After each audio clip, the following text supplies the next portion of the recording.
según San Marcos, capítulo 1, ahí vamos a tener la lectura de la palabra del Señor. Bendito el nombre de Dios. San Marcos capítulo 1, y vamos a hablar sobre el carácter de Cristo en la predicación de su evangelio. Dice así la palabra del Señor, San Marcos capítulo 1, principio del evangelio de Jesucristo, Hijo de Dios, como está escrito en Isaías el profeta: He aquí yo envío mi mensajero delante de tu faz, el cual preparará tu camino delante de ti. Voz del que clama en el desierto, preparad el camino del Señor, enderezad sus sendas. Bautizaba Juan en el desierto y predicaba el bautismo de arrepentimiento para perdón de pecados. Y salían a él toda la provincia de Judea y todos los de Jerusalén, y eran bautizados por él en el río Jordán, confesando sus pecados. Y Juan estaba vestido de pelo de camello y tenía un cinto de cuero alrededor de sus lomos, y comía langostas y miel silvestre. Y predicaba diciendo: Viene tras mí el que es más poderoso que yo, a quien yo no soy digno de desatar encorvado la correa de su calzado. Yo a la verdad os he bautizado con agua, pero él os bautizará con Espíritu Santo. Padre, gracias por la lectura de tu palabra. Háblanos, Señor, en esta noche a nuestro corazón. En el nombre de Jesucristo te damos gracias. Amén y amén. Pueden sentarse, mis amados hermanos. Gloria al Señor para siempre. Es el principio del evangelio de nuestro Señor Jesucristo, Hijo de Dios. Lo identifica de una vez. Le llama Jesucristo, Hijo de Dios. Ese es el nombre que Cristo tiene actualmente ahora, que está sentado a la diestra del Padre. Pablo así lo llama, así lo presenta: nuestro Señor Jesucristo. Y la Biblia dice que es el Hijo de Dios, dando a entender que todo aquel que cree que Jesús es el Hijo de Dios es salvo. Porque Él, siendo Dios, se encarnó para venir a salvar a todos nosotros los pecadores. Juan lo dice así, que tenemos que creer que Jesús es el Hijo de Dios. No es cualquier hombre, no es alguien que apareció por ahí queriendo revolucionar la gente de su tiempo, venir a ser parte importante de la historia. No, Él vino con un propósito. Vino a traer las buenas nuevas de salvación. Por eso esto se llama evangelio, porque evangelio quiere decir buenas nuevas de salvación. En sí solamente quiere decir buenas nuevas, pero el asunto es de que estas buenas nuevas que nosotros recibimos son buenas nuevas de salvación. Ahora, esta salvación no es cualquier salvación, es una salvación eterna. Noten bien lo que este evangelio hace con nosotros. Por eso es que el apóstol Pablo dice: porque no me avergüenzo del evangelio, porque es poder de Dios para salvación a todo aquel que cree. A todo aquel que cree. Al evangelio se entra creyendo por la fe, aceptando el mensaje que recibimos, aceptando que Jesucristo es el Hijo de Dios. Por eso Marcos, que presenta a Cristo con obras más que con palabras, porque lo presenta como el siervo, él presenta a Cristo actuando en pro del hombre, sirviendo. Es aquí donde él dice: el Hijo del Hombre no vino para ser servido, sino para servir.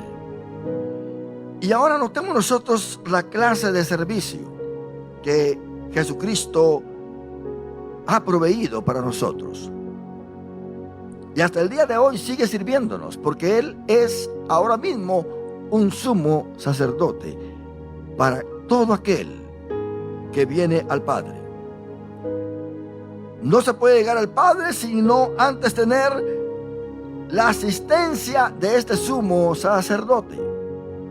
Cuando un leproso era limpio de la lepra, no podía regresar a su casa, no podía entrar a la ciudad, no podía ir al templo, no podía reanudar su vida normal en la ciudad sin antes pasar por el sacerdote. El sacerdote lo tiene que examinar y al ver que está limpio, lo certifica después de hacerle esa ceremonia, ungiéndole con las 3 unciones, que es agua, aceite y sangre, para luego enviarlo de regreso a su casa. Pero no puede este hombre que ha sido limpio de la lepra regresar a su casa automáticamente solamente porque ya está limpio. Tiene que llevar a cabo un proceso ceremonial para volver a ser parte de la sociedad. Ahora, nosotros no podemos ir al Padre sin antes pasar por esa administración y ministración hermosa de nuestro Señor y Salvador Jesucristo, porque Él es nuestro sumo sacerdote. Quiere decir que el Padre jamás nos perdonaría si no reconocemos a Jesús como nuestro sumo sacerdote. No tendríamos esa reconciliación con el Padre si no reconocemos a aquel que está sentado a su diestra intercediendo por cada uno de nosotros. Jesucristo es el que intercede por los pecadores, aquellos que no le han conocido, aquellos que andan allá atados por Satanás. Cuando un pecador por la fe recibe a Jesús, recibe este evangelio maravilloso y cree en el Señor Jesucristo, entonces el Padre lo recibe porque Jesucristo intercede por él. Y la sangre de Cristo lo limpia de todo pecado. Quiere decir que el Padre agarra esa sangre y la aplica sobre el pecador y en el pecador. Entonces el pecador viene a ser limpio. La lepra es un tipo del pecado. Y notemos nosotros que el sacerdote agarraba una rama de hisopo y sumergía esta rama en esa mezcla de agua, sangre y aceite, y llenaba esa rama de estos 3 elementos, y luego rociaba todo esto en el cuerpo de aquel hombre que había sido limpio de su lepra, y lo certificaba y lo mandaba a casa. Dice la Biblia en 1 Pedro capítulo 1, en su 2º versículo, que nosotros hemos sido rociados con la sangre de Cristo Jesús. Quiere decir que el Padre viene y agarra la sangre de Cristo para declararnos limpios, porque el hombre ha pecado y está destituido de la gloria de Dios, pero la sangre de Cristo nos ha acercado a esa gloria. Sin esa sangre nosotros no podemos entrar a la gloria de Dios, porque todo hombre ha pecado y está destituido de la gloria de Dios. Así dice la Biblia: por cuanto todos pecaron y están destituidos de la gloria de Dios. David, cuando peca, en el Salmo 51, él confiesa su pecado y compara su pecado con la lepra. ¿Dónde es que él compara su pecado con la lepra? Cuando él dice: purifícame con hisopo. Purifícame con hisopo. David estaba reconociendo a un sumo sacerdote que está en los cielos. David está reconociendo que no puede regresar a esa comunión con el Padre a menos de que haya en él una ministración sacerdotal. David se consideró leproso por su pecado. Él dijo: yo estoy lleno de lepra. Pero como el sacerdote terrenal agarraba la rama de hisopo para santificar al leproso, así luego le dice David a Dios: purifícame con hisopo. Y esto es lo que trae el evangelio, mi hermano.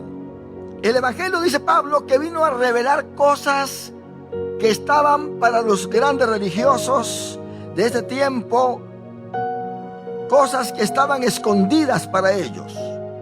El evangelio sacó a luz cosas que no pensaban los religiosos, los rabinos, los escribas, los doctores que existían. El evangelio trajo esa información.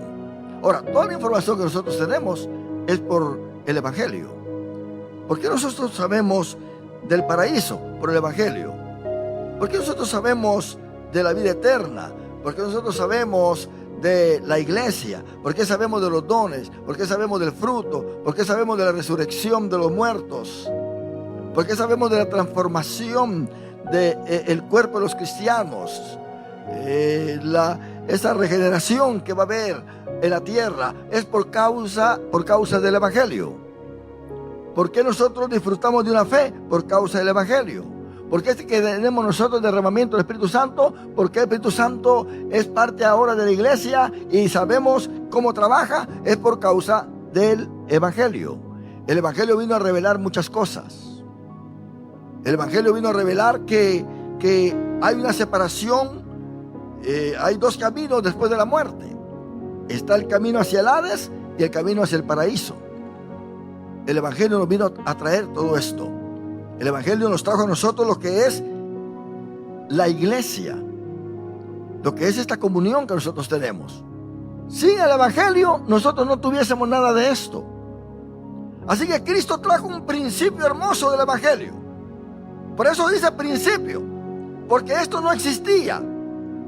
Y el que trajo esto fue Jesucristo. Marcos tiene mucha razón en decir principio del evangelio de Jesucristo, Hijo de Dios. Ahora, déjame decirle que este principio lo llevó a cabo Jesucristo en este ministerio. Dice Marcos 1:14: después que Juan fue encarcelado, Jesús vino a Galilea predicando el evangelio del reino de Dios. ¿Quién era el que predicaba este evangelio? Jesucristo mismo. Juan el Bautista, él predicaba que iba a venir tras él alguien más poderoso, alguien eterno, alguien a quien él no es digno, estando encorvado de desatar la correa de su calzado. Juan el Bautista le llevaba 6 meses a Jesús en su edad, pero Juan el Bautista está hablando de uno que es antes que él, dando a entender que este uno es Jesucristo el eterno. Está hablando de su preexistencia. Está hablando de que este hombre es antes que él. Ahora, en este pasaje que nosotros hemos leído, nosotros vemos una gradación especial.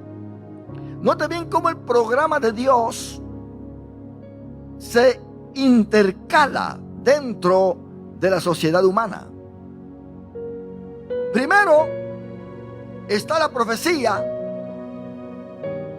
que indica que va a venir uno que va a ser precursor de Cristo.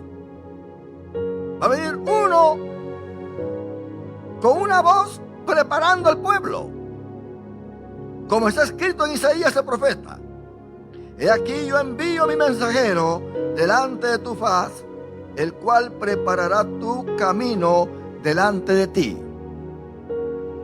Esto, por cierto, lo dice Malaquías 3:1. Marcos dice, como dice Isaías, porque los judíos tenían una conglomeración de libros proféticos. Y a estos libros le nombraban Isaías. Mas sin embargo, Marcos junta a Malaquías con Isaías cuando dice en versículo 3: voz del que clama en el desierto, preparad el camino del Señor, enderezad sus sendas. Quiere decir que Juan el Bautista no vino simplemente por casualidad. Nosotros sabemos la historia de su nacimiento.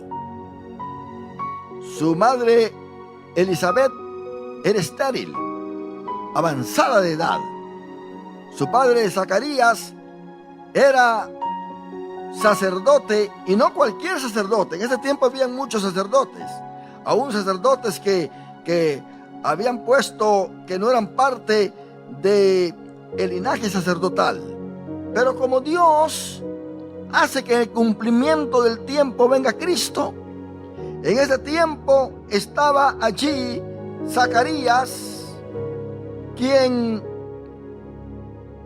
le tocó hacer el sacrificio a la tarde. Lucas 1:5 dice: hubo en los días de Herodes, rey de Judea, un sacerdote llamado Zacarías, de la clase de Abías. Esto es muy importante, al decir de la clase de Abías. ¿Por qué? Porque al decir de la clase de Abías, se está poniendo una identificación especial en Zacarías. En 1 Crónicas capítulo 24, David establece 24 órdenes sacerdotales. Y si usted lo lee conmigo, se va a dar cuenta que en esa orden sacerdotal aparece Abías. Y David, pues, guiado por el Señor, prepara esta orden sacerdotal. 24 grupos. Por eso se dice de la orden de Aarón, dando a entender, porque hay 24 órdenes sacerdotales que tienen que trabajar durante todo el año, dividiéndose muy ordenadamente el tiempo para trabajar en el templo.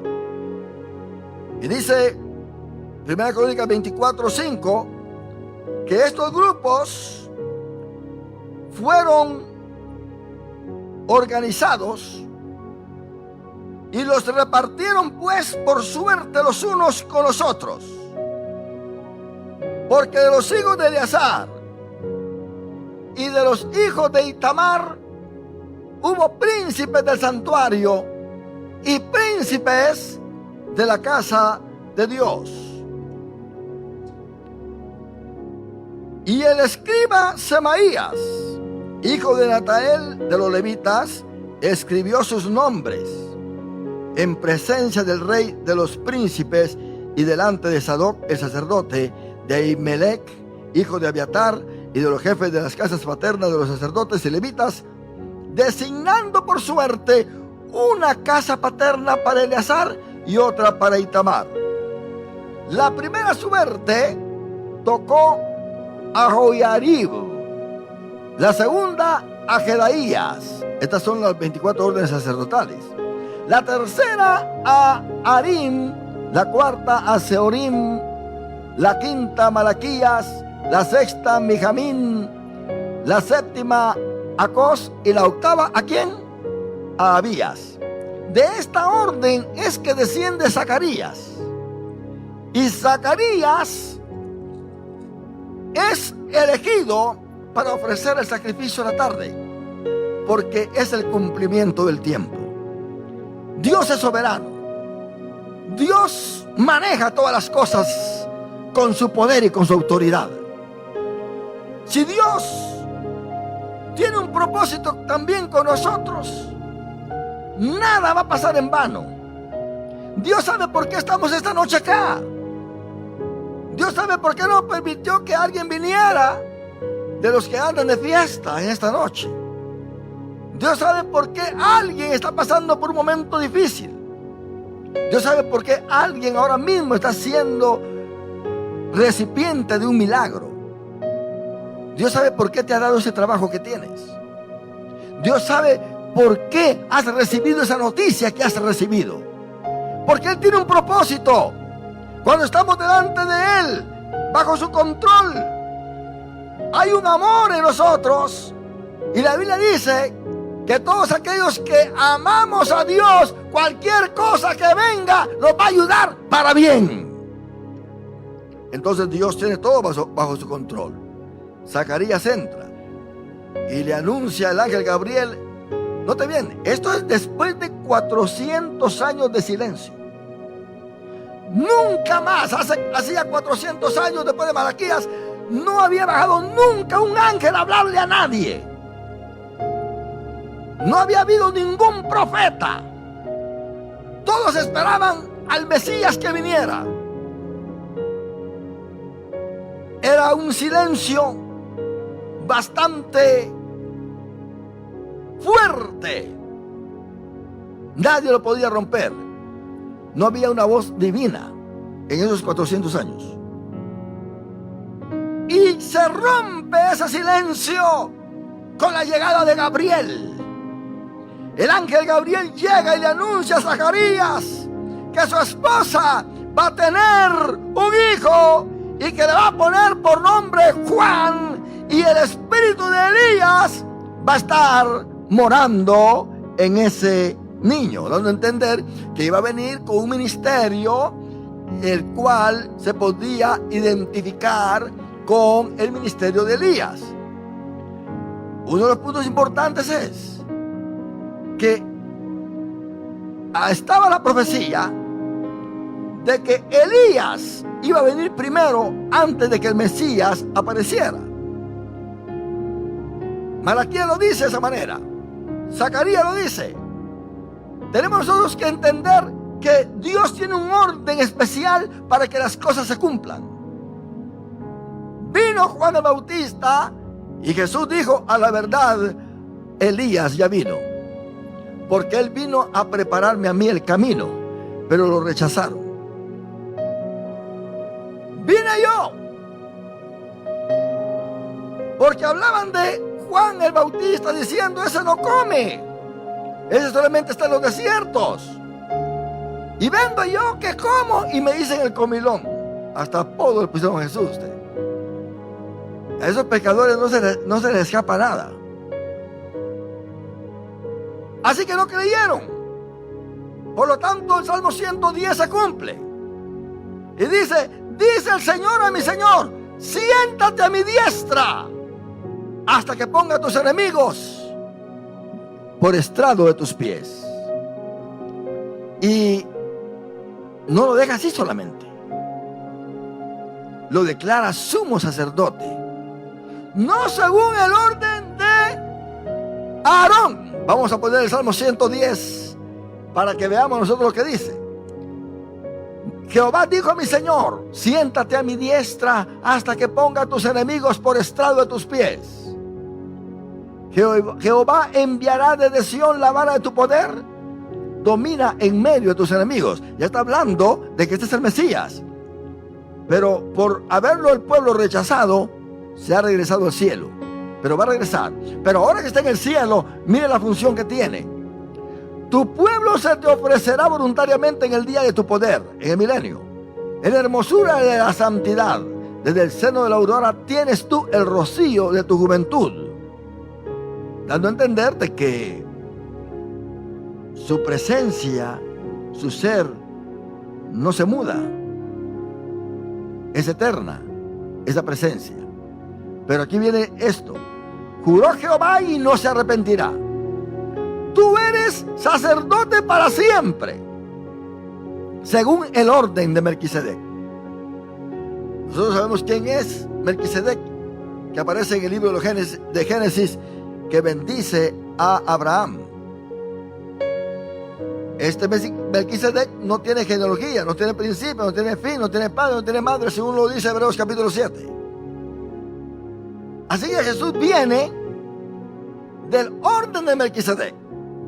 No viene de la orden de Aarón. Zacarías venía de la orden de Aarón y venía del grupo número 8, de la orden número 8, de la orden de Abías.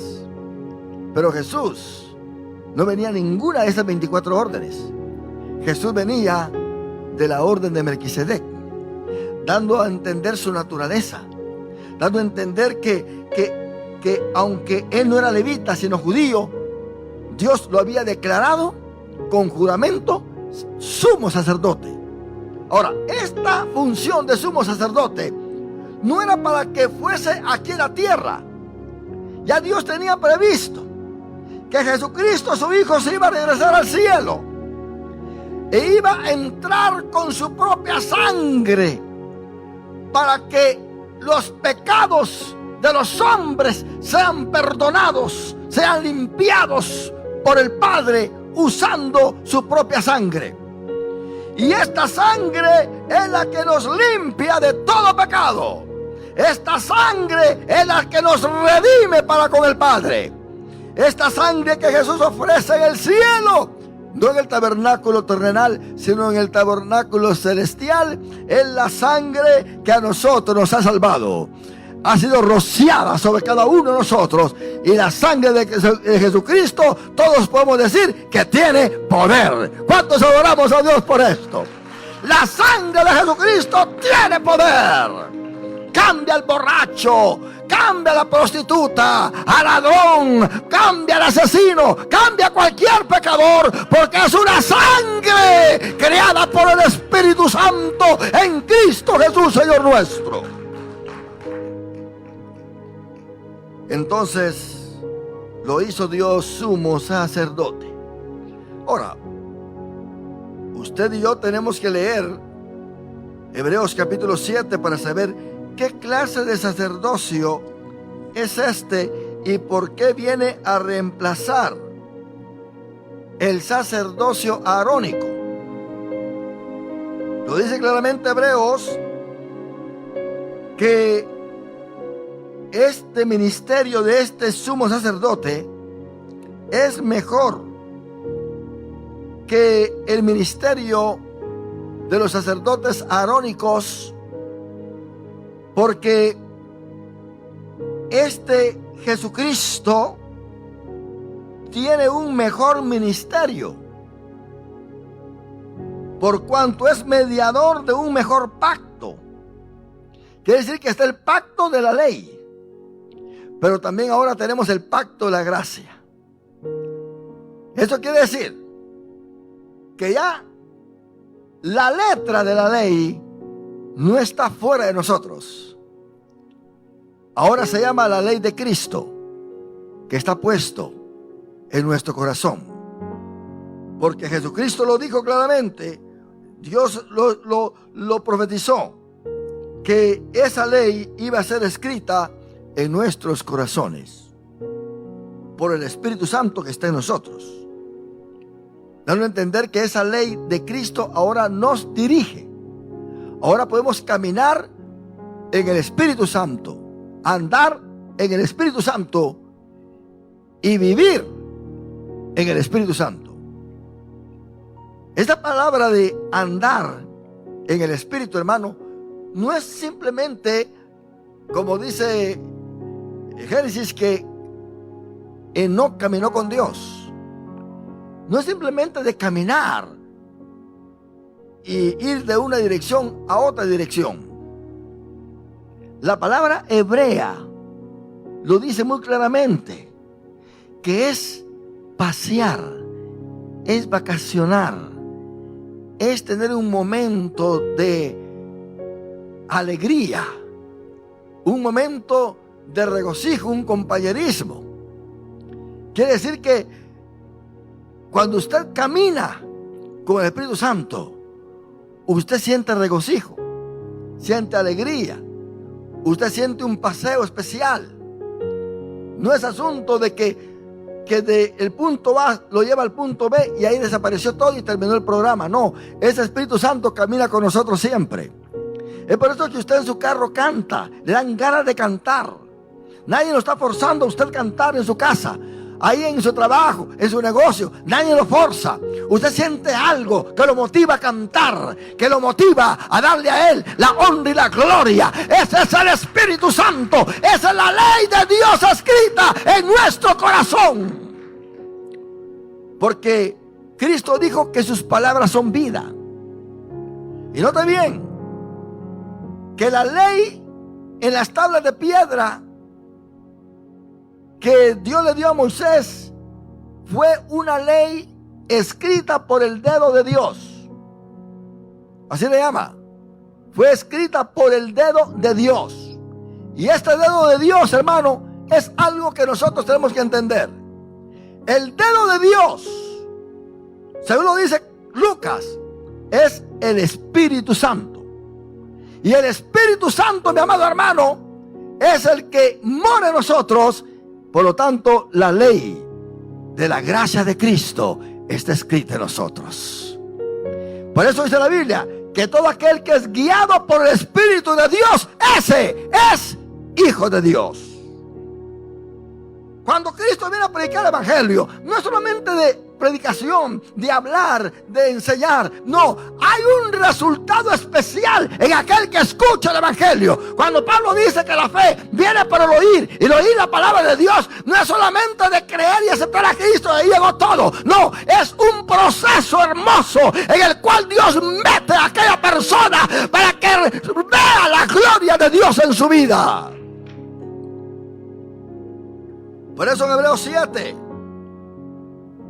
dice el versículo 11: si pues la perfección fuera por el sacerdocio levítico, lo tenemos nosotros que Jesús es de Judá, porque bajo él recibió el pueblo la ley, ¿qué necesidad habría aún de que se levantase otro sacerdote según el orden de Melquisedec? ¿Se da cuenta? Según el orden de Melquisedec. Y que no fuese llamado según el orden de Aarón. Porque cambiado el sacerdocio, necesario es que haya también cambio de ley.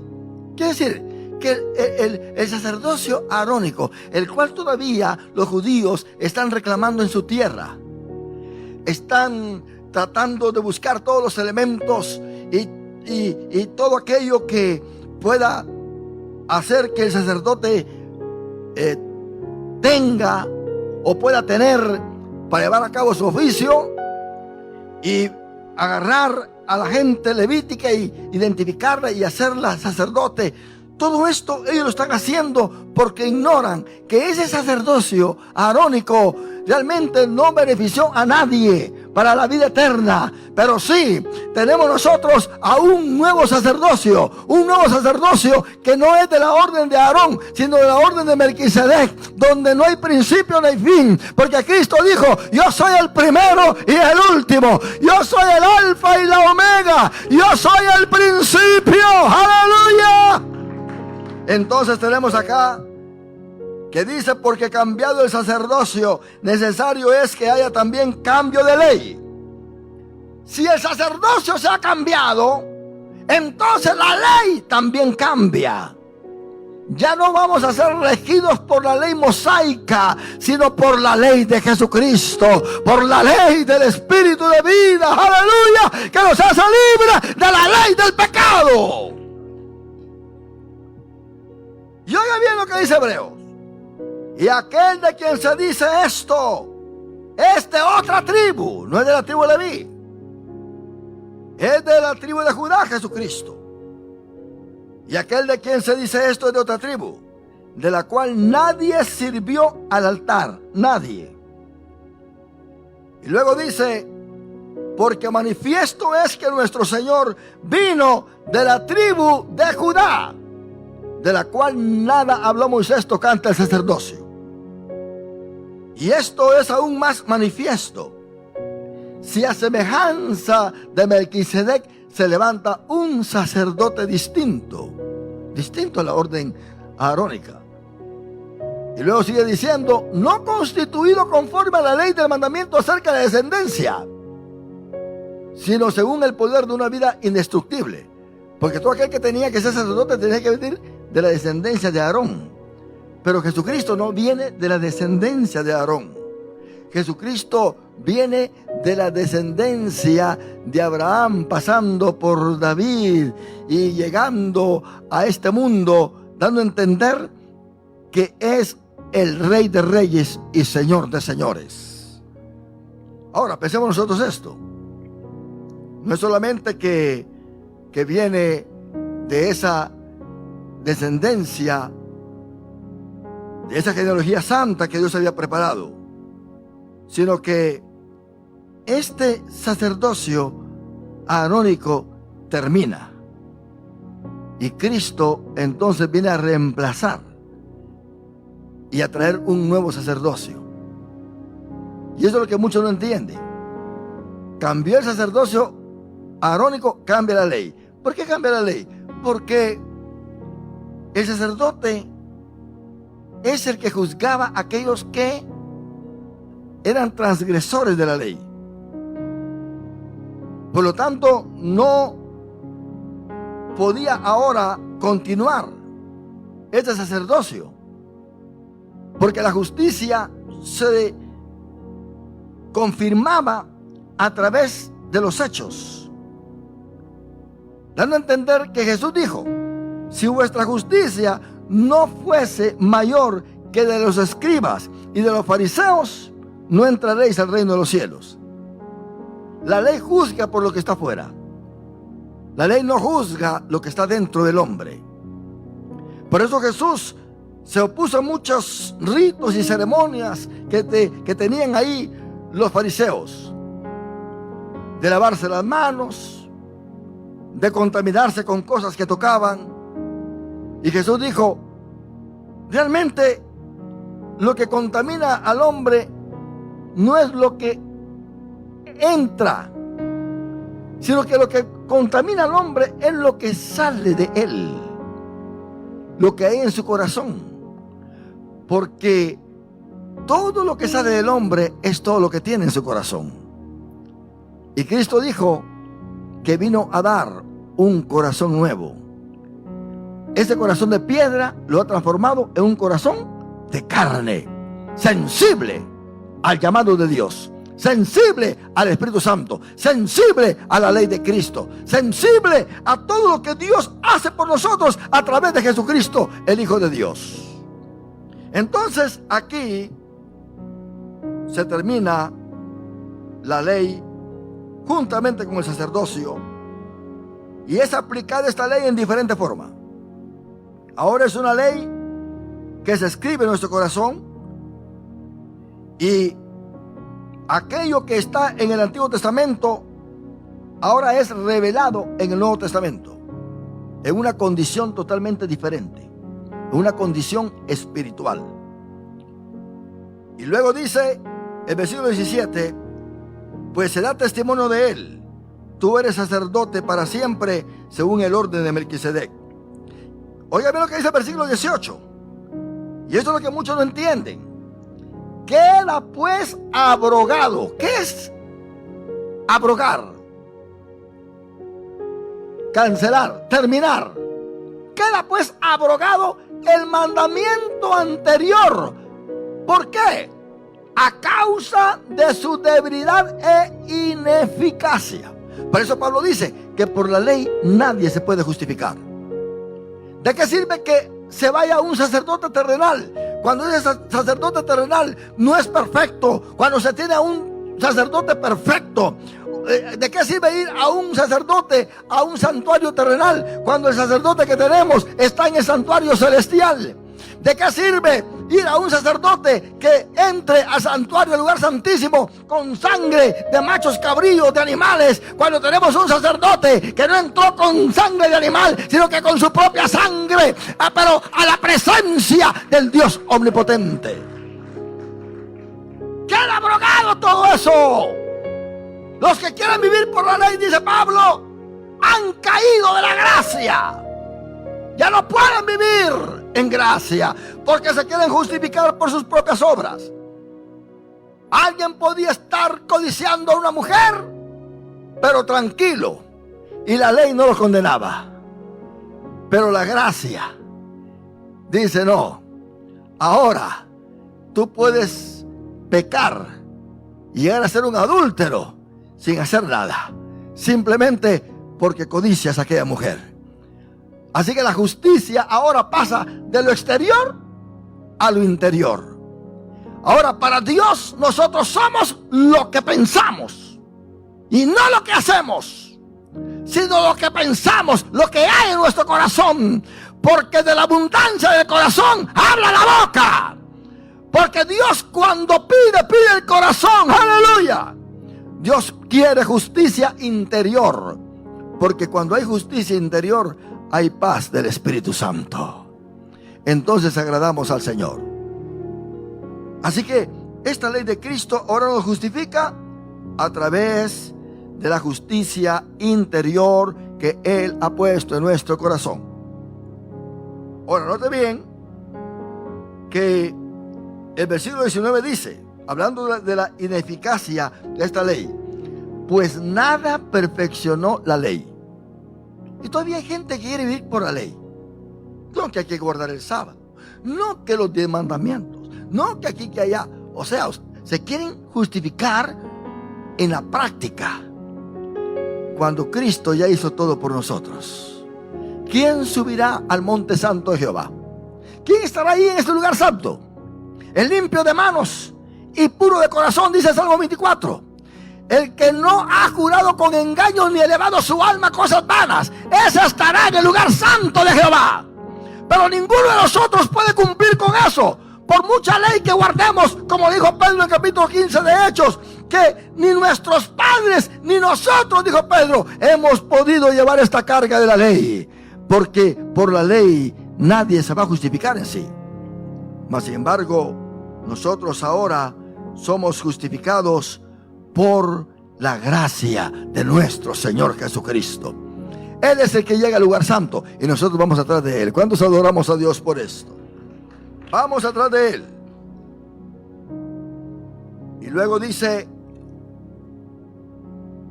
y esto no fue hecho sin juramento, porque nosotros ciertamente sin juramento fueron hechos sacerdotes, pero con el juramento del que le dijo, juró al Señor y no se arrepentirá. Tú eres sacerdote para siempre, según el orden de Melquisedec. Hermano, este es el evangelio de nuestro Señor Jesucristo.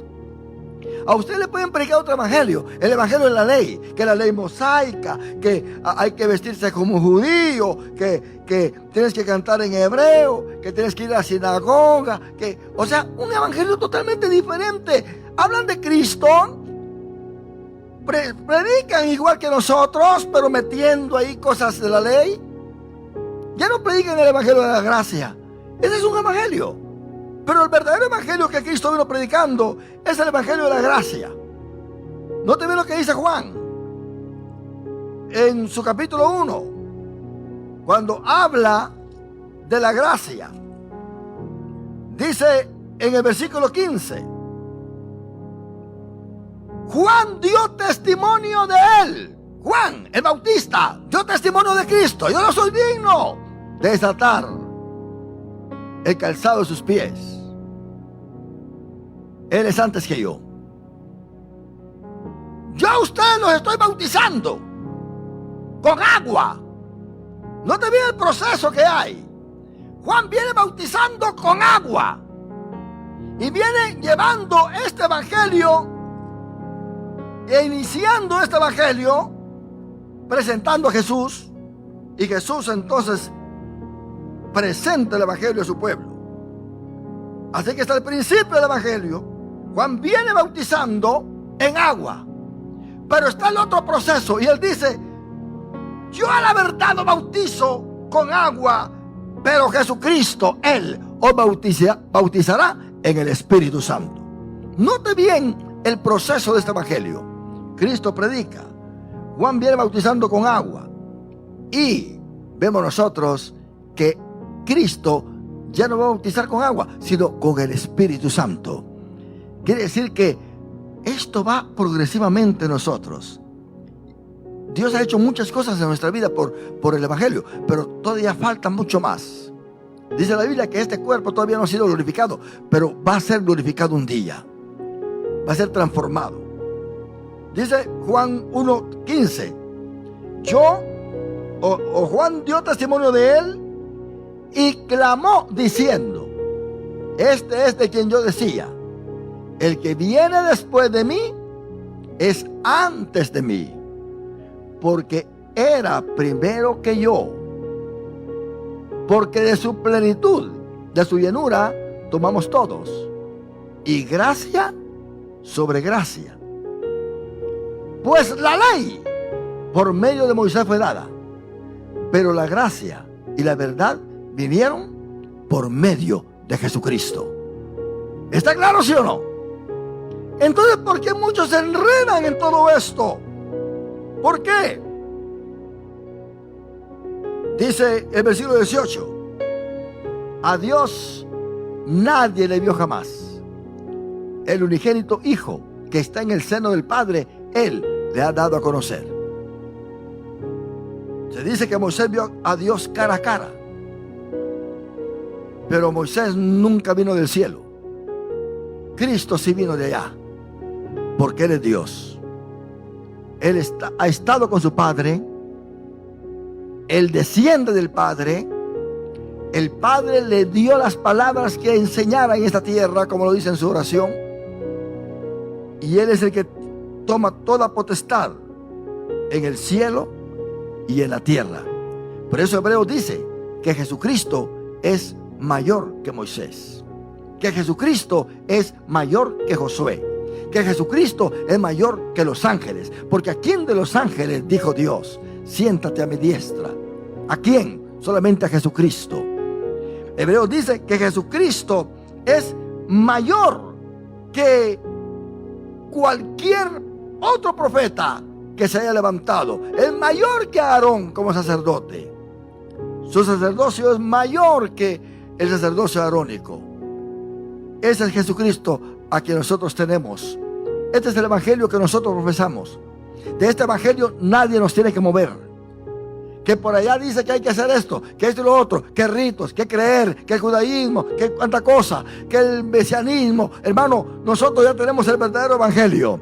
Este es el evangelio de nuestro Señor y Salvador Jesucristo. Esto es lo que Él vino predicando. El evangelio que es poder de Dios para salvación. Por eso hoy en día al apóstol Pablo lo están rechazando, lo están criticando. Están diciendo que el apóstol Pablo se inventó un nuevo Jesús. El Jesús de la fe. El Jesús que él nunca conoció. El Jesús que no tiene realmente nada de la historia, que es muy diferente al Jesús histórico. Porque el Pablo dice, presenta a un Jesús glorificado, a un Jesús que está sentado en el cielo, a un Jesús que no se puede comprobar, a un Jesús que resucitó, a un Jesús que viene en gloria, que va a arrebatar a su pueblo, a un Jesús diferente al que presentan los apóstoles en los evangelios. Ciertamente Pablo dice, si a Jesús conocimos en la carne, lo conocimos en la carne, ahora ya no lo conocemos en la carne, ahora lo conocemos como un Cristo glorificado.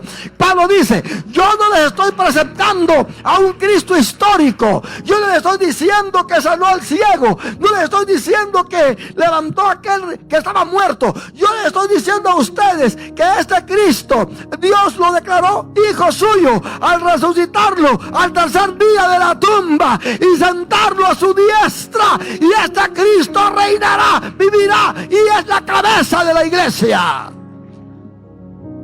Así que Pablo está hablando de un Cristo diferente, claro que sí.